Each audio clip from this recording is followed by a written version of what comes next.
जय हिंद everyone, welcome back to my channel. My name is Major Ashish. जहां आप और हम दिवाली के पटाखे फोड़ने में बिजी थे, वहीं पर डीआरडीओ ने एक और बड़ा पटाखा फोड़ा है कि ब्रह्मोस का जो एक्सटेंडेड रेंज है which is up to 800 kilometres, उसका एक टेस्ट करने जा रही है। और ब्रह्मोस के साथ ही साथ ये air to air Astra missile भी टेस्ट करने वाले हैं, जिसकी रेंज 200 से 300 किलोमीटर के बीच होने वाली है। और ये जो न्यूज़ है, ये लिमिटेड मीडिया आउटलेट्स ने इसको पब्लिश किया है, सभी मीडिया आउटलेट्स ने इसको पब्लिश नहीं किया है। जैसे आप सबको पता होगा कि रिसेंटली मई में इंडिया ने पाकिस्तान को ऑप सिंदूर के अंदर काफ़ी सारे प्री दिवाली पटाखे दिखा दिए थे, और इंडिया ने जितने भी एलओसी के पास टारगेट्स थे उसको काफ़ी ज़्यादा डिस्ट्रॉय किया। साथ ही साथ ये भी दिखा दिया जो आपके डीप इनसाइड टारगेट्स हैं, चाहे वो आपके न्यूक्लियर साइट्स हों या फिर आपके रनवेज़ हों या मिलिट्री इस्टेब्लिशमेंट, हमारी रीच हर जगह तक है और हम हर जगह तक पहुंच सकते हैं। ऑप सिंदूर के दौरान जो ब्रह्मोस मिसाइल है, वो पाकिस्तान के लिए एक रातों की नींद उड़ाने वाला एक वेपन साबित हुआ है, क्योंकि ये एक सुपरसोनिक मिसाइल है। तो पाकिस्तान के लिए इसे ट्रेस करना या डिटेक्ट करना बिल्कुल ही नामुमकिन के बराबर था। ब्रह्मोस मिसाइल का इस्तेमाल इंडिया ने ऑप सिंदूर के दौरान किया था, ये काफ़ी लोगों को पता होगा, बट काफ़ी लोग को ये भी नहीं पता होगा कि एक और मिसाइल था जिसका भी इंडिया ने इस्तेमाल किया था, जिसका नाम था अस्त्रा मार्क 1, जो कि सुकोई 30 MKI से लॉन्च किया गया था। और ये जो अस्त्रा मार्क 1 है, जिसको BV-RAM भी कहते हैं, beyond visual range air to air missile, तो ये एयर से एयर मिसाइल का जो होता टारगेट्स होते हैं उसे डिस्ट्रॉय करने में सक्षम है। अभी अस्त्रा के जो है वो दो वेरिएंट्स हैं, एक मार्क 1 और मार्क 2। जो मार्क 1 है उसकी रेंज है ऑलमोस्ट 100 to 110 किलोमीटर्स, और जो मार्क 2 है उसकी रेंज है 150 किलोमीटर्स के आसपास। बट जो मार्क 3 आने वाली है उसकी रेंज होने वाली है 200 to 350 के रेंज के बीच में। और इसका जो प्रोडक्शन है और टेस्टिंग है, ये मोस्ट लाइकली 2026 के एंड या 2027 के स्टार्टिंग में इसका प्रोडक्शन स्टार्ट हो जाएगा। अभी रिसेंटली आप सबने एक न्यूज़ सुनी होगी कि तेजस मार्क 1 की जो डिलीवरी है वो फाइनली इंडियन एयरफोर्स को मिलना स्टार्ट हो गई है।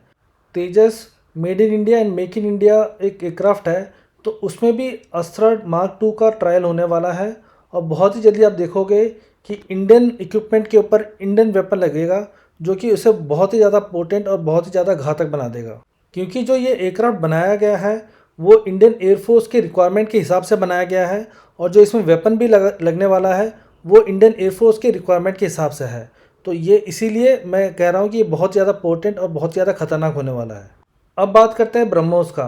ब्रह्मोस की जो पहले रेंज थी वो 299 किलोमीटर तक की थी, फिर इसको बढ़ाकर 450 किलोमीटर्स तक कर दिया गया था, और अब जो बात चल रही है 800 किलोमीटर्स, तो वो बहुत ही ज़्यादा एक पॉजिटिव और इंडियन डिफेंस फोर्सेस को एक अलग ही लेवल पे ले जाएगा।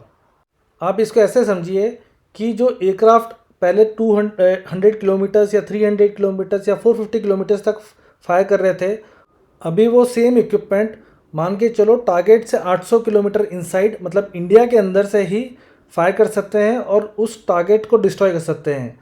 और पाकिस्तान में इतनी कैपेबिलिटी नहीं है, और इस ब्रह्मोस मिसाइल की खासियत ही यही है कि उसे डिटेक्ट करना बहुत ही मुश्किल है, क्योंकि ये एक सुपरसोनिक मिसाइल है। अब इसको दूसरी तरीके से समझते हैं। आपने ये तो समझ चुके हैं कि एयरफोर्स और आर्मी ने जो कोहराम मचाया था पाकिस्तान के अंदर, वो सबको पता था, और पाकिस्तान की जो रातों की नींद थी वो पूरी उड़ चुकी थी। बट आप ये समझिए कि अभी ओपनिंग नेवी ने नहीं करी थी। अगर नेवी ओपनिंग करेगी और उसके पास ये 800 किलोमीटर्स का ब्रह्मोस होगा, तो आप उसको ऐसे समझिए कि इंडिया के कोस्ट के अंदर रह के, मतलब इंडिया के जो इंटरनेशनल बाउंड्री है उसी के अंदर रह के ये पाकिस्तान के कराची पोर्ट को डिस्ट्रॉय कर सकता है। तो आप जस्ट समझ लीजिए कि हमें कराची पोर्ट को उड़ाने के लिए हमें कराची तक जाने की ज़रूरत भी नहीं है, हम अपनी जगह पे खड़े होते हुए कराची पोर्ट को पूरा बर्बाद कर सकते हैं।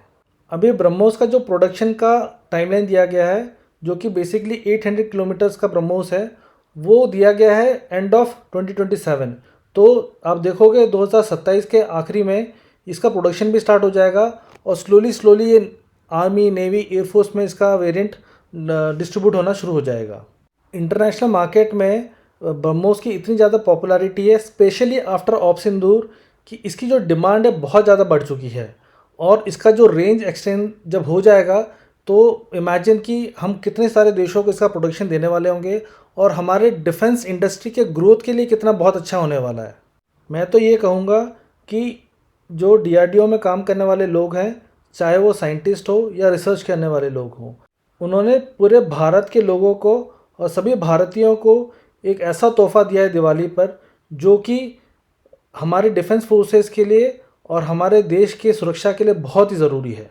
आप कुछ महीने बाद बहुत जल्दी देखने वाले हो कि इंडिया सक्सेसफुली एक हाइपरसोनिक मिसाइल का टेस्ट कर लेगा और उसके बाद जो इंडिया की मिसाइल कैपेबिलिटीज़ है बहुत ही आगे बढ़ने वाली है। तो आज के लिए इतना ही, फिर मिलेंगे। जय हिंद।